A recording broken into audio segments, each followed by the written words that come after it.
Yilo lelo khona ngempela iLady D's Wisdom khona ngiyanibingelela futhi namhlanje bengishilo apha mangami ngishilo ngathi siyabuya-ke ngishaya ushilo ngempela unomphelo Lady D uDudu wakhoza isikhukhukazi esimatshwele nasi sesibuyile futhi namhlanje nganginithembisile niyakhumbula siyiqala nje yonke umshikasheyo sasikade sawuqala kodwa esigcine sihamba ngawo impela besihamba ngo-mother and daughter, mother and son. Hhayi asiqedile kangoba namhlanje futhi sisathi-ke mother and daughter kanti-ke impela ngiyasho ngithi-ke wena hlala nje uhlale nathi ngoba uzoyizwela nje phambi kwami ngiyasho nje abaningi sebethi hayi bo engathi ibhleke sihamba kanjani ngikhuluma ngazalele Chesterville kamnandi kanjani emndenini omkhulu wenana unjani ngiyaphila njani uzile ngitshethi ngisene-album yakho it's quite interesting kakhulu uyabona ukuthi mangisipha ama-CD asiwalahle siyawabeka u-collection ahlale forever futhi-ke mina ngiwadlulisa kuba yami siyabonga. Uyazi ukuthini ukukhula kwakho ngizwile ukuthi ukhulile ingane sikubone konke uyakwazi ukuthi nangu ubaba wami nangu if it has to be a stepfather or stepmother impilo songakwazi nokutshela abanye abantu ngayo batshela ukuthi ngisho ngani ngoba une-history e-rich kamnandi kanjani. Mina ngizalwe uMargaret Jabulile Mhlongo owayewumamkhize. Wow. Engithola kuSipho Cele. Okay. Ngaleso sikhathi babesahlala eMagabheni eMkhomazi. Wow. Kodwa ikhaya lika baba kaCele kuseStenga eGroundville. Okay. So uma nobaba abashadanga. Right. Ubaba ngimaze sengina 12. Oh, so all along bengazi uMhlongo. Njengoba namanje sikubiza ngoMhlongo. Yes. Wow. Uma wahlangana noMhlongo sengikhona uMhlongo wadecide ukungi-adopta wangilobola. Yebo njengoba ke kwenziwe wathenga isibongo kwakuhle kanje. So wanginika isibongo sakhe kwawuyena ubaba engimaziyo. Ungasho ukuthi ngendlela owangena wathi xingalo wayekuphethe kahle ngendlela yayingekho into ekwenza ungabazi. Yayingekho nakancane. Ukusho ukuthi mina nje ngwakamhlongo okunamanje angisilahli isibongo yazi ukufika lo muntu uyi-entertainer uyaziwa ku-TV u-celebrity ngendlela yakho ngizothini igama le-celebrity alingeni kahle kodwa lokuthi uyi-artist uku-entertainment kodwa wasibeka isibongo sakamhlongo. Yes, ngiyasihlonipha. Wow. Ngoba sanginika isithunzi. Nana. Wangithanda futhi ubaba uMhlongo. Even though asihlalanga isikhathi eside naye washesha ukudlula emhlabeni. Kodwa wadlula enginika ikhaya. Nikuphi nje isikhathi edlule? Sasise Chesterville. Shuthi ubaba uhlangana noma ukusingena ekhaya li straight. So uma nogogo ozala uma bebehlala beqasha yabo qala kwakunalento ukuthi abantu baqasha ikamero yebo so sasihlala into kanjalo uma esebenza ngaleso sikhathi nogogo besebenza emajardini so sometimes ngisale ngedwa la ngigadwe yilabantu abaqashe yodwa indlela wakuphilwa ngayo kuqala. Yes basuka la sasiqashe khona sayohlala kwa-aunti kama udadewabo kagogo kaMgobhozi eChesterville. So masihlala lapho uma wahlangana nobaba-ke kuhlalwa kanjalo wase eyamshada. Bayimshada wathi ngikuthatha nako konke okwakho. So wathatha mina wathatha nogogo. Njoma. Sayohlala-ke. Hayibo lo muntu wayephila. Wayethathwe phi? Kuyimina nomfowethu ongilamayo. Yabo le legacy yakhe uyigcine ngempela i-deserve. Igcine ngoba wenza iqiniso. Kodwa kunako konke wanginika ikhaya, wanginika igama nokuthi ngiyaziwa namhlanje ngonana Mhlongo. Kungenxa yokuthi wanginika isibongo. Ngiyakuzwa. So there are very few people abaziyo ukuthi ngwakaCele. Sengihalela ukwazi-ke ukuthi ngesikhathi umthola uNdosi Akuzange kube khona ikhaya oseyenzeka noma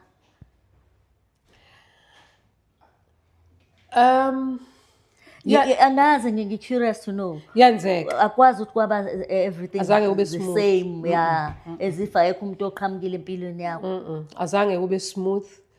Wathatheka First of all, wena? I was confused. Yes. And nangendlela nga-introduce-wa Usemncane. ngayo kuyena was a bit confusing because azange bangihlalele phansi mhlawumbe ukuthi bangitshela ukuthi lalela-ke kunobaba wakho wangempela uyohlangana naye namhlanje. Ngathathwa nje ngafike ngayiswa wayeyi-clerk enkantolo eMzinto. So sisuka eChesterville siye-Mzinto nogogo. Ugogo ufike angishiye e-office lalo baba. Uyahamba. Gogo. Ngisala nalo baba ngamazi. Ugogo ishaya isiZulu. Futhi wayesawubhuti, lo bhuti omude omhlophe, omuhle. Baba wayeyibhunge elihle. Uthini wena? So ngihlele ngibuka lo bhuti mina angazi lutho ngaye. Bese yangibuza-ke ukuthi uba igama lakho ngizisho. Bese yazisho ukuthi yena uSipho wakacela. Wena uthina mina ngamhlongo. Athi bakutshelile ukuthi ngubani ngithi cha, athi imini ubaba wakho. So ngamazi kanjalo but it was like Uthi uba ngimshiye ekhaya nje. wayengasekho. Wayeseshonile. Wayengasekho ngaleso sikhathi. Kwakukhona lo ukuthi bakhulule ngoba akasekho. I think Ukuthi angaphatheki. kwangeke kube lula Yeah. ukuthi bangise kuyena esaphila Esaphila. ngendlela esasiphethene ngayo. Kukhona ukuthi umuntu akhuluma indaba enjeni ibe mnandi and then all of a sudden uma usubuza ukuthi the end where to from there. Athi umuntu waphinda nje wavana kwangakheka nje. Kwasho ukuthi asisajwayelani. Kumina kwabanjani? Uyaprofetha yini? Ngokuthi isikhathi esiningi athi umthathi siyazama uyihlanganisa lento nobaba hayi. Kwasho ukuthi Sazama ukuyihlanganisa. Futhi ke kwangathi iyahlangana. Kwasho ukuthi mina I was too attached lapha ekhaya. Fanele. So nokuya kuyena mase bengitshela ihistory yokuthi kwenzeke kanjani ukuthi kuyima sihlangana manje. Watholakala ukuthi cha waqale waphika. Yabo. So wathola late or washona embeza late or whatever. But uyafuna ukubona ingane yakhe. So manje mase ngizwa naleyo history ngaba kwaba yabo so mangiya kuyena ngase ngiya ngoba khonto engiyifunayo waziwa yini angocela kubaba wakho yabo noma ngifuna imfundo ukuthi ufika ngoba uzocela imali kuphela no ngoba phela yena wayengifuna eduze you know and I remember ukuthi there were times where besike sihambe nayo baba siya kabanye akashadile wayeshadile kodwa mase ngikhulile ngibonile ukuthi yini ezokwenza bangazwani noma ngoba babe baningi nje omama engangifika kuthi uma wakho ke lo siyafika kwenye indawo uma wakho ke lo wabona uma wayengeke kahle la kamera usolala la namhlanje yabo bathi ngangimlandela ngiye la yakho uyabona ke ngiyazi ukuthi isikhathi esiningi njengoba usho ukuthi uphule wena benibangaki inkulu family yakini usho njalo benibangaki ekhaya no bengakhulu kakhulu besu4 namanje sisewu4 it's 3 girls and 1 boy wow so angithi sifike mina nomfowethu la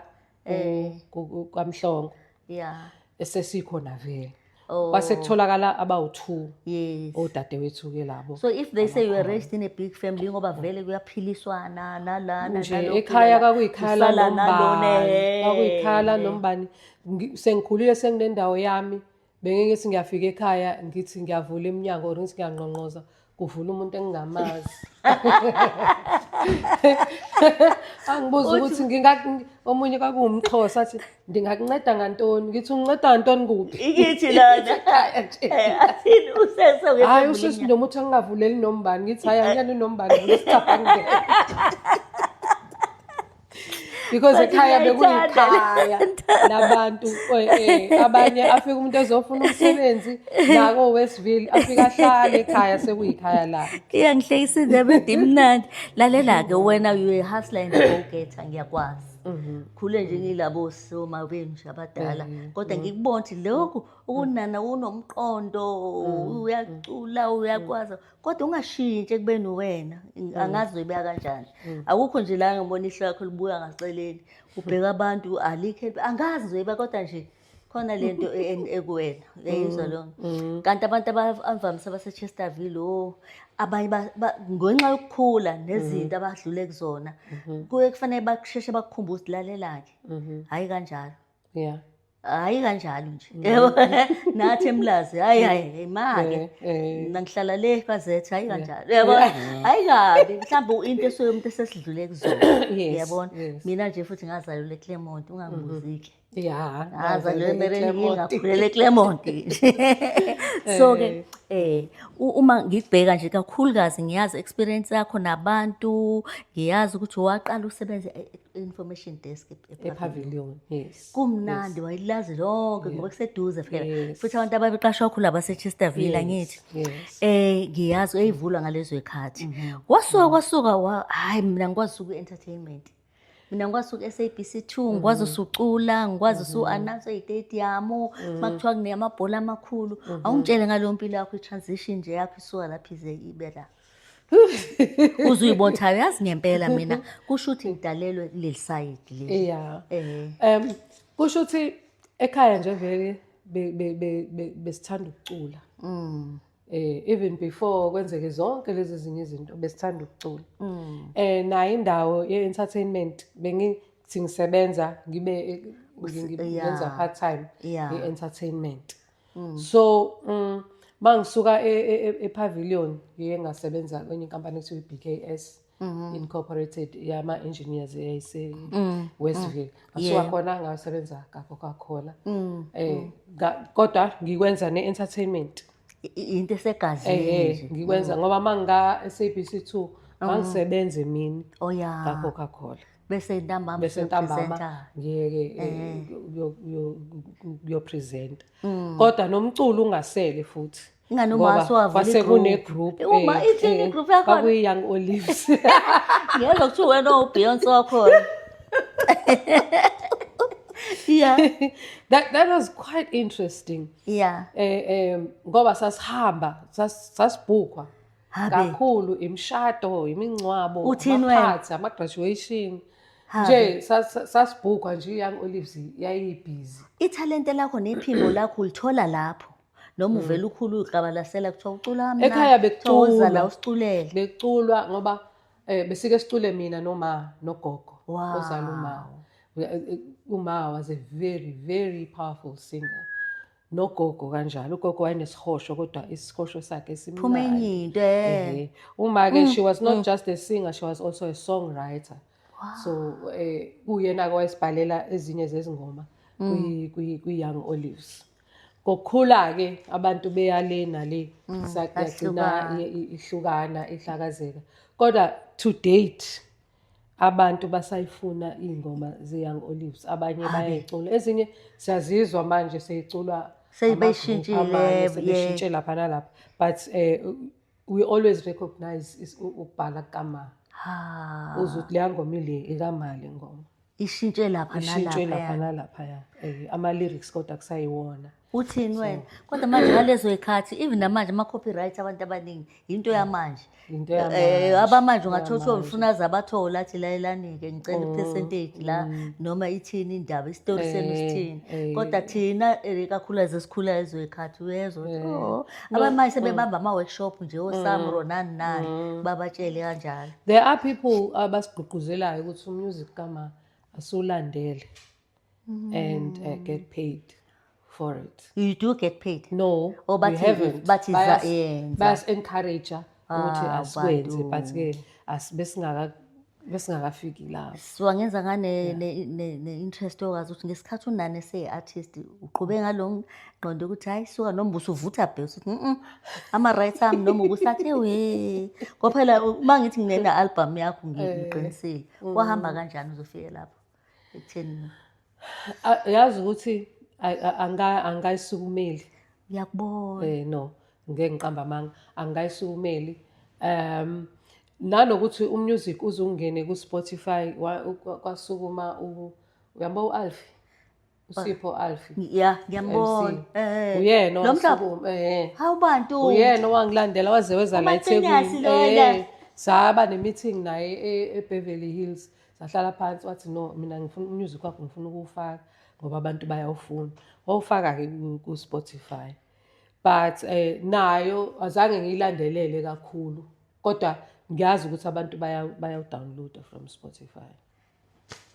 Cha yazi imnandi le ndaba kodwa-ke mase sibheka-ke wena osuthola iy'ngane-ke nawe-ke manje phela kufanele wandise umndeni kwenze kanjani wena Kanti mayelana wathola nawe zakho iy'ngane futhi yes uxoxele yes sesingene kuwena manje ithi wena i-family tree siyayilandela yes ngakhula-ke nami ngathola abami abantwana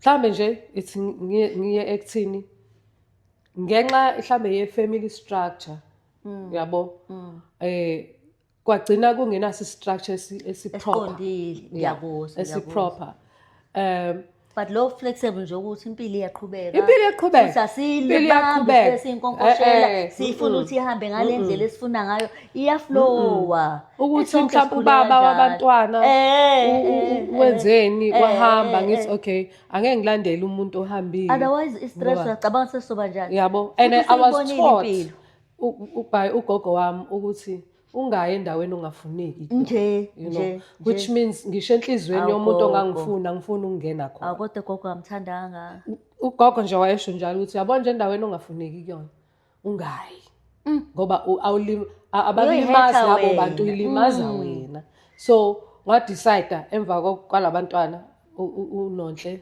uSky noNolwazi nomfowabo ukuthi okay angihambe ngiyofunda nazo ngabuyela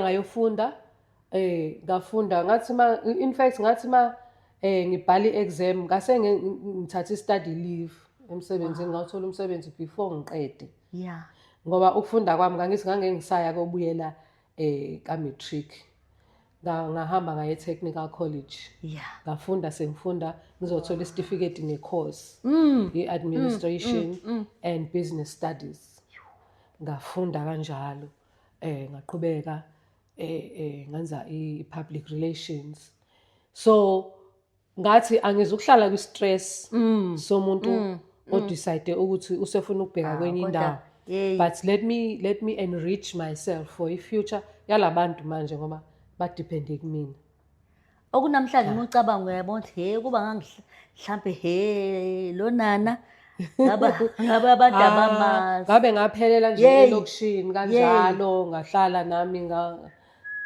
ngaba umawo Enzo ngalinda ukuphiwa but I decided ukuthi for them I need to stand, I need to rise from the ashes ngenze something with the ashes. Wenza PR ngiyabona ama-courses akho akhethiwe akhethwe ngokucabanga there is a thinking behind lama courses washo azovula iminyango kuyapha uma wakho ngaleso sikhathi ukhona uma ngaleso sikhathi ayekhona uma ngaleso sikhathi isikhathi esiningi bebespenda naye babuye bahlale nami and then ngokusebenza ngaphuma ekhaya ngayofunela yami indawo ngahlala khona nabo kodwa njengoba ngisho isikhathi esiningi bebespenda kugogo ngoba babethanda ukuhlala naye kakhulu but bebenendawo yabo nami ngibafundisa futhi ezikoleni ezi-right that is when I began to become a hustler because impilo yayithi awukwazi ukuhlala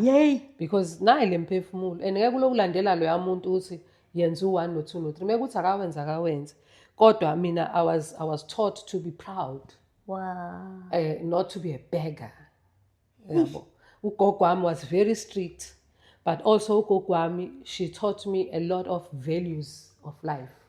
The fact that wakuthatha wazokhombisa ubaba wakhe ethi ngizokwenza okufanele ngikwenze kodwa ungasho ukuthi yes noma ekhona uma wayilady ke uma ugogo wayeuhlanya ugogo wayijijela induku lapha athi nazi ezami aliqoba ikhanda lendoda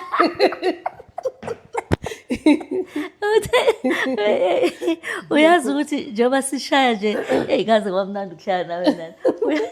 Ugogo wayewumabani. Wayewumadlulisa. Yazi indlela impilo yakho ngazi ukuthi ubuyidweba kwimap ubhale wenza i-chart uyabona uhamba ugcwalisa lapho ukuthike sengila manje this is where I'm going uyabona ngathi wawune-chart nje odongena indlela elandeleka ngayo. So ke manje ukukhulisa iy'ngane zakho ngizofisa ukuthi njengamanje ngingayigoqi le nkulumo yamanje ngingazange ngibuze ukuthi kuwena enhlalweni yamanje ucabanga ikhathi okuzona namanje kufika njengomama noma ubuka abanye omama nama-situations abakuwona abaphila impilo efana neyakho nci kunjani? Ama-opportunities akhona noma sewukhona i-operation yakho nabantu sebebaningi noma ipolitiki noma sekune-influence towards iy'ngane esidala i-confusion mubuka nje in general. In general, umzali as a single parent, unabantwana, ukhulisa abantwana.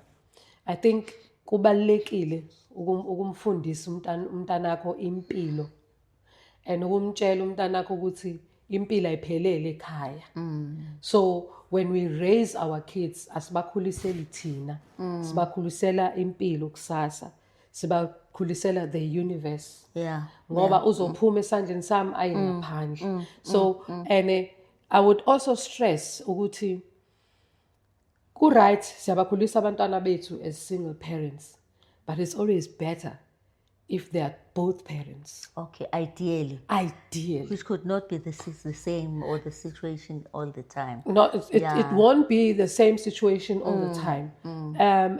Also phela futhi indaba ye-structure se-family, it depends ngoba imindeni ihlukahlukene. Ngiyakuzwa Khona imindeni onobaba nomama, Ngiyakuzwa. kodwa kube ngathi ingane iphuma in a single parented home. Okay. You know, but khona imindeni obonathi la khona ubaba, khona umama, kunezwi likababa, kunezwi likamama, babambisene. Ngibuzwa kahle. Ene into engenzeki kubantu abamnyama kuphela.